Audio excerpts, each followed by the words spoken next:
Halo, assalamualaikum warahmatullahi wabarakatuh. Bertemu lagi dengan Bu Nova Laili Wisuda.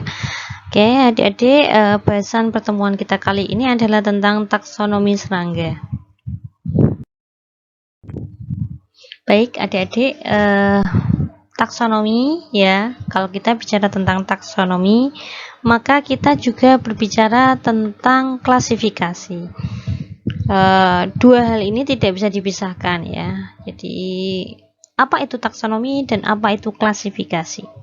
Oke, taksonomi itu berasal dari akar kata takson dan nomos dari bahasa Latin ya. Takson atau taksa artinya adalah kelompok. Sedangkan nomos itu adalah hukum ya. Ingat ya, zaman dulu ada ekos dan nomos ya, oikos dan nomos ya. Zaman dulu di ekonomi ya, ekonomi itu juga dari bahasa Latin. Begitu pula juga dengan taksonomi, dari kata takson dan nomos, hukum dan kelompok ya. Jadi nah, maka dari itu taksonomi itu secara definitif ya, secara ketatabahasaan itu didefinisikan sebagai hukum atau aturan yang digunakan untuk menempatkan suatu makhluk hidup pada kelompok tertentu atau takson tertentu. Ini menurut Adi Sumarto tahun 2003. Klasifikasi atau penggolongan ya, ini adalah merupakan jadi kalau klasifikasi itu adalah kegiatan untuk menggolongkan. Nah, kalau taksonomi adalah aturannya ya, menempatkan suatu makhluk hidup pada kelompok tertentu. Jadi aturan pengelompokan makhluk hidup itu taksonomi. Nah, sedangkan klasifikasi itu kita menggolongkan sesuatu ya, kegiatannya itu namanya klasifikasi.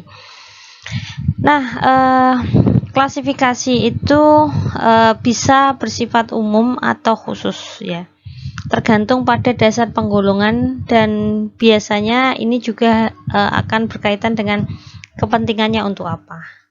Nah, pada mata kuliah kita kali ini, taksonomi dan kegiatan mengklasifikasikan makhluk hidup itu kepada takson tertentu itu sebagai dasar untuk mengetahui makhluk hidup tersebut itu dia berperan sebagai hama ataupun musuh alami. Jadi kita harus tahu ya, jadi kalau dia hama berarti harus kita kendalikan, tapi kalau dia itu adalah musuh alami berarti kita harus menjaganya di agroekosistem. Nah, kita pada minggu sebelumnya kita berbicara tentang takson pada hewan atau animalia ya. Jadi yang pertama kali namanya filumnya adalah filum bangsa Arthropoda ya. Sebelum filum adalah dinamakan kerajaan atau kingdom ya. Kemarin kalau saya ingatkan lagi ada yang namanya Duvicophagus ya. Dunia atau kingdom. V itu kalau dalam dunia binatang itu namanya adalah filum. Filumnya Arthropoda. Kemudian ke bawah Duvico K berarti ya. K itu adalah kelas. Kelas itu adalah insekta ya, atau serangga ya. Dilihat lagi di pertemuan di pertemuan sebelumnya ini, dilihat lagi video pembelajarannya. Nah, kita bicara di kelas insekta. Nah, karena kemarin sudah saya jelaskan bahwa insekta itu cukup penting di dunia karena dia adalah the most population in the world, atau dia adalah memiliki jumlah terbesar di dunia ini adalah serangga atau insekta. Kemudian insekta itu sebagian besar juga berperan pada agroekosistem, baik sebagai hama ataupun sebagai musuh alami ya. Nah, insekta itu juga di sini nanti dibagi dua subkelas ya. Subkelasnya, jadi kelas di bawah, sedikit di bawah kelas itu adanya subkelas atau subbagian kelas. Ada Tisanura dan ada Apterygota dan Pterygota. Nah, subkelas Apterygota dan Pterygota ini dibagi berdasarkan sayap Ya, jadi yang pertama subkelasnya itu Apterygota itu tidak memiliki sayap. Ya. Dan dia cuma punya satu anggota. Tadi Duvicofagus ya, kelas ya. Bawahnya adalah KO, O, ordo ya. Ordo di bawahnya cuma satu, adalah Tisanura. Untuk yang tidak memiliki sayap. Nah, Tisanura ini atau kita sebut dengan silverfish yang kemarin saya berikan contoh untuk yang ametabola atau dia tidak mengalami metamorfosa, itu adalah satu-satunya serangga yang tidak bermetamorfosa dan tidak memiliki sayap. Nah, kalau Pterygota ya, Pterygota itu adalah kelas yang memiliki sayap. Ya, sebelum kita lanjut lebih dalam, Pteri ya. Pteri itu artinya adalah petero artinya adalah sayap. Ya. Kalau jenengan pernah lihat film-film dinosaurus, ada namanya Pterinosaurus ya, itu adalah burung purba zaman dahulu. Nah, itu adalah dia artinya adalah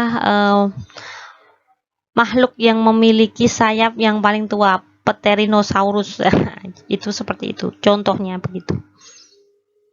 Nah, adik-adik, subkelas Pterygota ini adalah mereka yang memiliki sayap, ya, insekta yang memiliki sayap. Dibagi dua lagi ya subkelasnya ya. Subkelasnya ini dibagi dua. Ada yang Palepterygota dan Neopterygota. Nah, Palepterygota ini adalah ordo-ordonya ya, anggotanya itu sayapnya itu tidak akan dilipat sempurna ketika beristirahat. Nah, di sini contohnya ada Odonata dan Epemeroptera. Epemeroptera ini mayflies ya, biasanya ada di pegunungan yang tinggi begitu. Dulu waktu Bu Nova kuliah itu di Kaliurang ketep Boyolali begitu. Nah, ini susah kalau kita menjelaskan ini. Nah, yang paling mudah adalah menjelaskan dengan ordo Odonata. Odonata ini adalah kita kenal sebagai capung. Ya, capung itu kalau beristirahat itu ndaplang ya. Tidak akan dilipat sempurna. Nah, makanya disebut Palepterygota. Paleo itu artinya tua. Ya, jadi dia memiliki sayap tua. Sayap tua bagaimana? Jadi dia itu apa adanya. Ketika istirahat ya ndaplang begitu ya. Kalau pernah lihat capung itu kan ndaplang ya. Ndak dilipat gitu. Jadi tidak dimodifikasi. Sedangkan Neopterygota ya, Neopterygota itu sayapnya ketika istirahat itu bisa dilipat sempurna, bagus gitu. Nah, golongan ordo ini banyak sekali ya. Ya, jadi ada super ordo Orthopteroidea ya, bangsa-bangsa belalang. Kemudian super ordo Hemipteroidea, bangsa-bangsa pencucuk, dan super ordo Holometabula, mereka yang bermetamorfosa sempurna. Nah, ini banyak sekali kalau disebutkan ya, semuanya ya. Nah, ini yang saya kasih merah-merah tuh apa? Nah, biasanya yang aneh-aneh itu jumlahnya cuma sedikit. Nah, contohnya seperti tadi subkelas Apterygota. Mereka serangga itu hampir semuanya bersayap, kecuali satu. Ya, subkelas Apterygota. Anggotanya adalah ordo Tisanura, cuma satu saja. Kemudian anggota Palepterygota. Ya, jadi mereka yang bersayap tua ya, sayap yang tidak dimodifikasi untuk dilipat sempurna, itu cuma dua, Odonata dan Epemeroptera. Ya, Odonata tuh gampang, kalau di sini banyak sekali yaitu capung. Nah, kalau Neopterygota banyak sekali, tapi kita bagi tiga besar ordo, super ordo, super ordo. Super ordo itu di atasnya ordo. Gitu. Ya, pokoknya selain Palepterygota itu semua serangga ya. Jadi semua serangga itu dilipat sempurna kecuali yang Palepterygota, dua orang ini. Paham ya? Nanti kalau ada kesulitan bisa ditanyakan ke Bu Nova ya. Gitu. Tadi kita bicara tentang mereka-mereka yang punya sayap ya bisa dilipat dengan sempurna ya. Jadi banyak sekali ya, tapi ini ada kita bagi di superordo nya Orthopteroidea atau bangsa-bangsa yang memiliki sayap-sayapnya itu seperti kulit ya, seperti kulit ya, lurus dan seperti kulit. Nah, itu ada Orthoptera ya. Ini yang merah-merah ini saya jelaskan karena memang banyak di lingkungan kita. Orthoptera itu seperti belalang kayu ya, yang makan tanaman, yang makan rumput ya. Belalang coklat, belalang hijau ya. Kemudian ada Mantodea, belalang sembah, makan daging dia. Dia makan wereng, makan ulat ya. Ini pemakan daging, berarti dia bukan hama. Kalau ini hama ya. Kemudian ada Isoptera ya. Isoptera ini rayap ya. Dermaptera ini makan hewan-hewan kecil ya. Ini cecopet ya. Cecopet itu makan hewan-hewan kecil.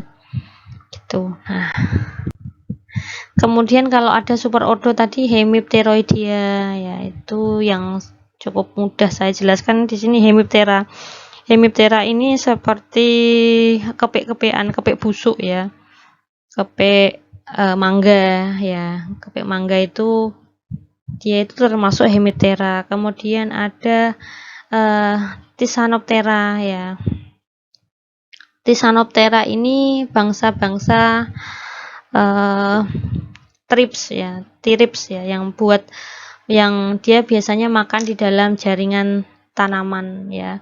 Jadi kalau Anda punya cabai daunnya pada keriting, nah itu ternyata di dalamnya ada Thysanoptera seperti itu. Kemudian ini superordo Holometabola, mereka yang melakukan metamorfosa sempurna. Ini ada Neuroptera, bangsa undur-undur ya. Kemudian Coleoptera, bangsa kumbang ya, kumbang kelapa ya, kumbang badak. Itu adalah Coleoptera. Strepsiptera ini kecil sekali ya. Ada banyak tapi mungkin kita nggak tahu. Ini adalah yang menyebabkan dia parasit pada serangga lain ya. Ya kadang-kadang kalau Anda peternak lebahnya kok nggak begitu bisa bagus, tidak banyak madu yang dihasilkan, mungkin karena dia diparasit oleh Strepsiptera ini. Ini banyak sekali di kasus lapangan, tapi kita nggak tahu karena memang kalau parasitnya yang diparasit kecil ya, lebah gitu ya, lebah madu ya sangat kecil sekali, kita nggak tahu kalau di situ ada parasit gitu. Kemudian Diptera, bangsa lalat. Lepidoptera, bangsa kupu-kupu dan ngengat. Dan yang terakhir yang mudah yang banyak adalah Hymenoptera, bangsa lebah, tawon, tabuhan dan sebagainya. Semut juga masuk ke Hymenoptera ya. Oke, gitu. Nah, ini adalah contoh-contoh serangga di dunia. Tadi saya bilang Orthoptera, ini adalah bangsa belalang ya, belalang kayu ya. Kemudian Odonata adalah bangsa capung ya. Nah, kemudian ada bangsa Hemiptera, ini adalah kepek-kepek busuk yang biasanya menimbulkan bau tidak sedap ya. Ini temannya juga Hemiptera. Ini tiga ini Hemiptera ini. Ini juga busuk ya, baunya kadang-kadang nggak enak ya. Ini orang kecil ya, orang kecil seperti ini. Kemudian Coleoptera itu dari sini sampai sini ya, ini Coleoptera. Coleoptera ini bangsa-bangsa kumbang yang punya sayap depan itu keras seperti kayu, seperti logam ya. Kadang-kadang ada yang meniru logam. Nah, pernah lihat ini enggak? Mungkin pernah lihat tapi enggak melihat secara ini ya, enggak fokus ngelihatnya. Jadi oh ternyata ini ya. Nah, ini bangsa-bangsa yang bermetamorfosa sempurna ya, dari sini sampai sini, sampai di kupu-kupu ini semuanya bermetamorfosa sempurna. Ini ada kata Holometabola ya. Nah, ini bangsa kumbang Coleoptera, kemudian ini Hymenoptera ya. Ini mudah untuk dilihat ya, adik-adik tadi melihat yang di depan, kemudian ini saya ambilkan dari bukunya Grimaldi dan Engel 2005 ya, bukunya bagus sekali. Kalau mau mengcopy silakan hubungi Bu Nova karena bukunya ini cukup besar ya, 200 MB ya. Kalau mau copy silakan hubungi Bu Nova. Nah, ini mudah sekali, ini bangsa Coleoptera. Nah, ini bangsa Odonata dan Orthoptera dan lain sebagainya. Ini Hymenoptera, mereka yang disebut dengan lebah, tawon dan lain sebagainya. Diptera, bangsa lalat dan nyamuk. Kemudian ini adalah bangsa Lepidoptera, kupu-kupu yang indah ya. Oke. Nomenklatur ya. Tata nama ini juga harus diketahui ya, kita jadi sarjana pertanian harus tahu bagaimana cara tata nama dalam nomenklatur taksonomi ya. Jadi kalau superfamili itu ada kata oidea ya, contohnya superfamili lebah-lebahan disebut dengan apoidea, apoidea. Kalau famili itu ide, apide. Subfamili ini dan tribe ya, tribe itu di bawahnya itu namanya ini atau bombini ya, tapi yang sering kita pakai adalah family, ide, apide ya. Kalau di tanaman tuh pakai seai ya, kalau di hewan itu pakai ide, apide ya. Nanti lama-lama akan terbiasa ya adik-adik. Nah, kita masuk ke bahasan yang pertama kali ya. Kita membahas tentang Odonata, mereka yang memiliki sayap Paleoptera. Paleoptera atau sayapnya itu tidak akan terlipat sempurna. Nah, adik-adik, ini adalah hasil jepretan Bu Nova tahun 2012 ketika Bu Nova masih menjadi mahasiswa di UGM ya, pasca sarjana. Itu Bu Nova jepret gitu ya.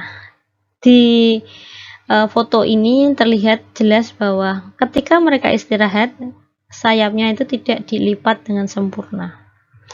Nah, ini adalah ciri khas dari Paleoptera. Nah, ordonya namanya Odonata. Nah, Odonata ini disebut dengan Odonata karena dia punya gigi-gigi besar di sini. Ini giginya besar, rahangnya besar.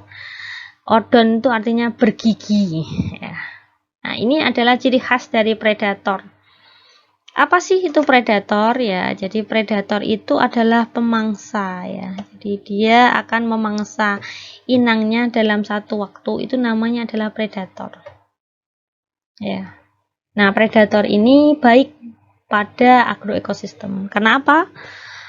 Odonata ini adalah merupakan predator bagi wereng, kemudian kutu-kutu daun, kemudian ulat kecil. Nah, ulat kecil, wereng, dan tadi kutu daun adalah hama pada agroekosistem. Jadi dia sangat bermanfaat ya. Selain itu, dia karena masa mudanya berada di perairan ya. Ini dulu jadi contoh Bu Nova di pertemuan 3 ya. Jadi dia masa mudanya larvanya itu nimfanya ya, karena dia metamorfosenya tidak lengkap ya. Itu dia ada di perairan ya, di akuatik ya. Itu dia disebut dengan hemimetabula ya. Hemimetabula, masa mudanya itu disebut dengan nayat. Nah, karena dia masa muda di perairan, dia juga sebagai indikator air bersih. Ketika jumlah capung itu semakin menurun pada suatu wilayah, indikasinya adalah air di daerah tersebut mengalami penurunan kualitas. Karena nayat atau nimfa Odonata itu tidak akan bertahan di air yang memiliki kadar logam berat tinggi. Nah, maka dari itu dia juga punya peranan sebagai penyetabil ekosistem. Ya, kalau capungnya banyak juga hama ya, hama tanaman itu juga tidak terlalu banyak di lapangan ya. Tapi kalau semakin sedikit itu juga indikatornya lingkungannya agak sedikit rusak ya. Ya, jadi kalau pengalaman Bu Nova dulu di daerah Bu Nova itu banyak sekali capung. Sore hari kita ke lapangan itu capung terus berterbangan sangat padat sekali. Sekarang sudah mulai berkurang. Nah, ini juga indikasi menurunnya kualitas air di daerah Bu Nova ya. Contohnya seperti itu ya. Nanti kalau kalian punya kesempatan, coba googling tentang buku-buku Dragonfly yang diterbitkan di Indonesia. Itu juga banyak sekali tentang berbicara tentang hal ini, lingkungan dan Dragonfly. Dragonfly itu kata lain atau bahasa Inggrisnya dari capung, atau nama kerennya capung itu adalah Dragonfly ya, adik-adik ya. Oke, cirinya dia punya sayap yang membranus ya, membran ya, seperti membran gitu, membrasius ya. Kemudian sayap tidak dilipat ketika istirahat ya, ini adalah ciri dari Paleopterygota. Ya, kemudian kita bicara tentang ordo berikutnya ya, ini ordo yang sudah masuk ke Neopterygota atau sayapnya bisa dilipat sempurna. Nah, ini ada Orthoptera. Ya, Orthoptera ini ortos ya, artinya lurus ya. Ptera artinya sayap. Tipe mulutnya pengunyah ya, chewing mouth parts ya. Chewy itu artinya kunyah ya, permen chewy ya, berarti permen yang dikunyah. Kaki belakang kebanyakan beradaptasi untuk meloncat atau saltatorial ya. Saltatorial atau kaki loncat ya, kaki yang memiliki bentuk meloncat itu bagian belakang selalu membesar. Nah, itu berarti dia memang dimodifikasi untuk jadi peloncat atau bisa salto begitu. Kemudian sayap depan itu ciri-cirinya itu seperti kulit ya. Nah, disebut dengan tekmina ya. Jadi sayap yang seperti kulit ya. Letteri membranus ya. Jadi seperti kulit itu sebutannya, nama lainnya adalah tekmina. Kebanyakan merupakan OPT. Beberapa ada yang merupakan predator. Oke, kita lihat seperti apa ya Orthoptera itu. Nah, Orthoptera itu biasa kita sebut dengan belalang kayu ya. Ini adalah yang terkenal. Famili yang cukup sering kita lihat adalah Acrididae. Mereka yang berantena pendek dan dia itu makan tumbuhan. Ya, mutlak makan tumbuhan dan makan makanan tumbuhan yang kita jadikan komoditas yang penting ya, tanaman ya, kita sebut tanaman ya, seperti makan daun ketela, makan kangkung ya, makan sawi dan lain sebagainya ya, makan banyak hal ini. Ini adalah belalang, ini termasuk hama, jagung dan lain sebagainya, daun jagung ya. Kemudian ada yang Tetigonidae, ini antenanya itu panjang ya, kalau ini kan pendek ya, antenanya panjang. Kemudian mereka sama ya, kaki belakang ya, kaki yang bagian belakang itu cenderung lebih besar daripada yang depan ya, karena mereka saltatorial, bisa meloncat ya. Ini juga ada, ini juga besar ya, semuanya besar ya. Nah, ini kalau yang ini itu ada yang jadi hama, ada juga yang jadi predator untuk walang ini ya, walang gambuh ya ada. Kalau yang jadi hama itu yang biasanya di kelapa ya, di kelapa itu dia cenderung kepalanya lebih besar, itu adalah merupakan hama. Tapi ada yang mereka di tanaman padi itu justru jadi predator wereng ya, seperti ini, hijau, antenanya panjang, kepalanya agak kecil ya. Jadi ini punya ovipositor itu tempat peletakan telur ya. Jadi alat peletakan telur pada serangga itu namanya ovipositor, itu mirip dengan pedang begitu ya. Itu adalah sebagai predator. Makanya untuk belalang jenis ini mutlak tidak boleh diolah menjadi makanan karena bisa menimbulkan alergetik, apalagi mereka yang makan daging wereng dan lain sebagainya ya, makan binatang lain itu tidak boleh dimakan ya. Bisa. Kalau ini boleh dimakan karena dia makan sayuran, oke? Gitu ya. Nah, kemudian ada lagi Tetigonidae. Ini kucil ya. Ini sebutannya adalah pygmy grasshopper atau pygmy itu suku kecil di Afrika. Nah, ini kita sebut pygmy, belalang pygmy ya, belalang yang mini kecil ya. Kecil sekali ini. Nah, biasanya tubuhnya ini foto yang didapat Bu Nova ya ketika koleksi serangga tahun 2012 juga. Itu belalangnya itu kotor kecil ya, makan lumut-lumutan ya, dia penyetabil ekosistem ya, dia makan gulma-gulma kecil ya yang baru berkecambah. Dia bukan hama ya, tapi dia penyetabil ekosistem. Jadi ada yang mirip seperti ini tapi kecil ya. Nah, itu adalah Tetrhygidae ya. Gabungan antara Tetigonidae dan Acrididae, tapi tubuhnya sangat kecil dan kadang-kadang tubuhnya itu seperti kotor begitu untuk mimikri ya, atau mimikri itu apa ya? Mimikri itu semacam untuk kamuflase biar tidak terlihat oleh predator lain. Nah, ini adalah Tetrhygidae. Kemudian ada Grylotalpidae atau ini di sini ada spesies namanya Grylotalpa ya. Ini famili Grylotalpidae adalah disebut dengan ini kalau orang Jawa bilangnya adalah orong-orong ya. Apa itu? Orong-orong itu adalah dia itu pemakan akar ya. Ini hama pada padi, hama pada jagung, tapi dia makan akarnya, spesialis akar, bahkan pada tebu ya. Iya, orang-orang ya, kalau pernah tahu ya, dia pun meloncat tapi dia punya tangan penggali ya, karena dia berada di perakaran ya. Jadi kaki depannya itu dimodifikasi untuk menggali tanah. Kalau pernah tahu ya, kalau yang nggak pernah ke sawah ya nggak tahu ya. Kemudian Grylidae ini adalah bangsa ini jangkrik seperti itu ya. Ini makan beberapa itu ada yang makan daging ya, dia makan serangga-serangga kecil, ada juga yang makan tumbuh-tumbuhan ya. Kalau ini tidak kita anggap sebagai hama, tapi dia penyetabil ekosistem gitu.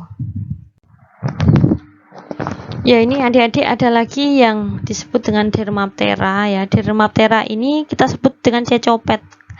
Cecopet kenapa? Dia punya seperti pinset besar di bagian ovipositor atau bagian peletakan telur ya. Di ujung abdomen atau ujung perut ini biasanya adalah sebagai alat ovipositor dan alat kawin ya. Nah, Dermaptera ini punya cecopet di bagian ujung abdomen atau ujung perut. Nah, ini forceps itu artinya pinset ya, forceps itu. Kalau saya mau beli forceps, forceps itu artinya capit atau pinset. Dia adalah predator penting ya. Dia aktif di malam hari atau kita sebut dengan nocturnal ya. Kalau lawan katanya yang aktif di siang hari namanya diurnal gitu. Nah, serangga-serangga ini dia makan kutu-kutu pisang, makan wereng, kemudian makan ulat-ulatan. Nah, ini bagus sekali, baik sekali ya. Tapi sayangnya beberapa tahun ini populasi cecopet atau Dermaptera di lingkungan itu cukup menurun drastis ya. Ini juga kita harus waspada ya. Kenapa kok menurun ya? Pasti ada sesuatu yang berubah kan begitu ya, adik-adik ya. Nah, ini Mantodea atau kita sebut dengan belalang sembah. Nah, belalang sembah ini adalah predator ya, pemangsa hama ya, beberapa hama. Bahkan dia bisa memangsa ular ya, ular kecil ya. Ular kecil itu bisa dimangsa oleh Mantodea. Serangga paling ganas yang menurut beberapa jurnal dan buku itu adalah Mantodea atau belalang sembah. Jadi ngeri sekali ini. Dia kodok juga kemarin kakak saya lihat kodok itu dimakan oleh belalang sembah dan jadi trauma. Jadi kodok kecil itu ternyata justru kodoknya lebih besar dan dia makan dan sangat sporadis dan ya sangat kejam sekali ternyata ini. Tapi dia bagus ya karena dia adalah penyetabil ekosistem. Sifatnya sebagai predator. Dan Mantodea ini jangan salah memiliki sifat yang bertolak belakang dengan Orthoptera yang saltatorial atau peloncat. Nah, dia ini punya kaki depannya, bukan kaki belakang, tapi kaki depannya itu membesar seperti penangkap atau disebut dengan raptorial. Pernah dengar raptor ya? Raptor itu artinya penangkap. Nah, dia seperti raptor ya, dinosaurus raptor ya, itu dia tangannya dinosaurus yang depan itu membesar menangkap gitu. Nah, kalau ini kita sebut kaki ya. Kalau serangga itu semuanya adalah kaki ya. Kaki depannya menjadi penangkap atau raptorial. Begitu. Nah, yang selanjutnya ini ada Isoptera atau bangsa-bangsa rayap ya. Iso artinya sama, Ptera artinya sayap. Sayapnya itu nanti kalau jadi dewasa itu dia adalah sama sayapnya, depan dan belakang sama, makanya disebut dengan Isoptera. Tubuhnya lunak ya, serangga sosial, membangun sarang ya. Dia tidak bisa hidup sendirian, dia harus punya kelompok sosial ya. Itu adalah rayap. Kemudian rayap ini akan bersayap ketika dia sudah mencapai masa reproduksi ya. Dan itu kadang-kadang tuh mengikuti adanya musim hujan ya. Jadi makanya dia bisa tidak bereproduksi ya, maksudnya dia masa-masa stagnan itu dia jadi rayap gitu. Ketika ada hujan 1 hari pun nanti dia akan langsung membentuk sayap. Begitu, dan langsung bereproduksi terus banyak anaknya gitu. Nah, itu yang dilakukan mereka ya. Rayap itu ada 2, di tanah dan di kayu ya, atau bahan-bahan yang mengandung tanah atau mengandung kayu. Dia bisa makan juga. Nah, itu bahkan sekarang sudah mulai bisa makan kabel ya. Ini adalah evolusi dari Isoptera. Nah, ini ada 2 contoh ya. Ini didapat Bunova dulu tahun 2013 ya, langsung difoto di bawah mikroskop. Ini ada 2, yang satu adalah ini yang di tanah dan ini yang di kayu ya. Yang ini lebih ganas ya, ini lebih ganas, lebih cepat kalau makan tuh lebih cepat sekali gitu. Nah, ini adalah contoh dari Isoptera ya. Jadi semakin Anda belajar serangga, semakin banyak yang Anda tidak tahu ya. Nah, itu sudah terjadi ke semua ilmu ya. Semakin kita belajar, semakin banyak yang kita tidak tahu ya. Itu yang terjadi juga pada Bunova gitu. Ya, adik-adik, ini kita lanjutkan lagi ke Hemiptera ya. Di Hemiptera ini mereka disebut dengan sayap setengah ya. Nah, sebenarnya ini Hemiptera adalah gabungan dari ordo lama Heteroptera dan Homoptera. Karena ada beberapa kesepakatan Perhimpunan Entomologi Internasional untuk menggabungnya menjadi satu, menjadi Hemiptera. Nanti dengan bisa googling tentang Heteroptera dan Homoptera. Nah, serangga ini adalah mereka memiliki tipe mulut pencucuk penghisap ya. Dia dibagi beberapa subordo, ada Heteroptera ya, kemudian ada Auxenirhyncha dan Stenorhyncha ya.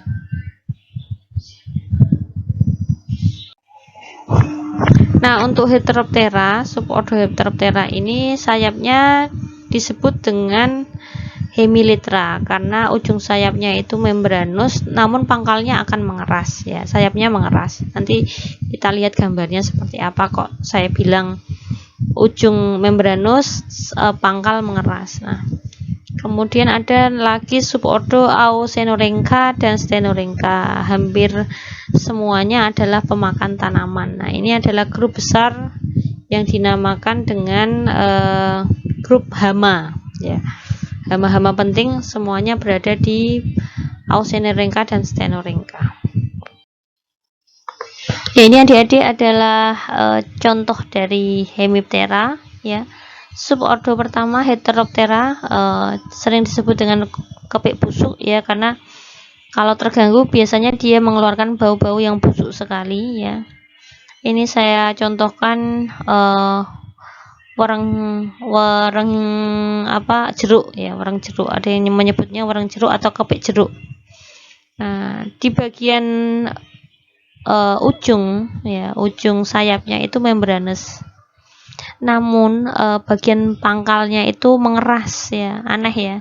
Makanya disebut dengan sayapnya disebut dengan hemilitra atau sayap setengah, ya, hemilitra. Hemilitra itu adalah sayap yang mengeras di bagian pangkalnya, namun ujungnya itu membranous, ya. Nanti kalau ada pertanyaan itu bisa menjawab, ya, adik-adik, ya. Kemudian ada lagi Stenorhyncha, ini adalah bangsa apit, ya. Contohnya adalah green peach apit, ya. Ini adalah kutu di pohon peach, ya. Ini mirip juga di apit itu mirip juga berada di tomat, ya. Apit juga ada di tomat, ya. Nah, ini adalah Stenorhyncha. Kok nggak punya sayap, Bu? Oh, punya sayap, ya. Namun apit ini agak aneh, ya. Ketika dia belum begitu banyak populasinya di suatu tanaman, dia tidak akan membentuk sayap karena dia sangat rakus sekali. Kalau sudah PW di satu tanaman, dia akan makan terus, ya. Namun ketika jumlahnya karena semakin banyak dia makan gitu, kemudian dia bereproduksi, menghasilkan anak, populasinya meningkat, dia nanti kalau mau bermigrasi dia akan membentuk sayap dan dia akan bermigrasi pindah ke tanaman lain. Nah, itu adalah apit, ya. Nah, ini disebut dengan Stenorhyncha, bangsa apit-apitan, ya. Bangsa apit ini antenanya itu panjangnya hampir sama dengan panjang tubuhnya. Kemudian dia punya penil kiri kanan di hampir ujung abdomen, ya. Ini hampir ujung abdomen, tidak sampai di ujung abdomen, ya. Ini adalah ciri khas dari Stenorhyncha. Kita sebut dengan apit. Kemudian ada Auxenorhyncha. Ini adalah bangsa-bangsa wareng sejati, ya. Ini contoh dari wareng jati, ya. Wareng jati seperti ini. Nah, ada lagi wareng batang coklat pada padi, ada lagi wareng teh dan lain sebagainya. Nah, ini adalah bangsa-bangsa Auxenorhyncha. Oke, yang selanjutnya ada Thysanoptera atau thrips, ya. Thysanoptera atau thrips ini adalah ordo tersendiri, ya. Ukurannya sangat kecil, bahkan kita tidak bisa melihat dengan mata telanjang, ya. Dulu ada yang sangat bingung dengan Thysanoptera karena Thysanoptera ini tidak terlihat, maka disebut dengan penyakit. Tapi sudah terbantahkan karena memang Thysanoptera ini dia adalah termasuk hewan atau binatang dan masuk pada kelas insekta atau serangga. Nah, dia ini sangat kecil, ya. Namun dia punya sayap, ya. Sayapnya berumbai-rumbai, ya. Seperti burung, ya, feathery marginal fins, ya. Mirip dengan bulu burung, ya. Tapi berumbai-rumbai. Kemudian mulutnya penghisap, ya, proboscisnya gemuk atau kuat. Kemudian tirus, ya, memanjang begitu. Metamorfosanya antara lengkap dan tidak lengkap, ya. Ini agak membingungkan, ya. Kemudian kebanyakan merupakan hama tanaman, menyerang bunga, daun, batang, dan tunas berbagai macam tanaman. Dan juga dia sebagai vektor penyakit karena dia sering terikut oleh virus-virus tanaman yang cukup berbahaya. Nah, contohnya seperti apa? Ini adalah Thysanoptera. Nah, kalau punya pisang yang belirik-belirik dan dimakan itu banggal gitu, kalau matang itu enggak enak gitu, ada kayak yang keras gitu. Nah, itu pisang Anda terkena thrips atau thrips. Begitu adik-adik. Nah, adik-adik, sekian dulu di pertemuan 4 kita kali ini. Ya, bertemu lagi di pertemuan berikutnya. Bila ada sesuatu yang ditanyakan, silakan diisi di kotak pertanyaan. Nanti kita akan diskusikan pada sesi tatap maya atau tatap muka. Oke, terima kasih adik-adik. Wassalamualaikum warahmatullahi wabarakatuh. Salam sehat, salam sejahtera untuk kita semua.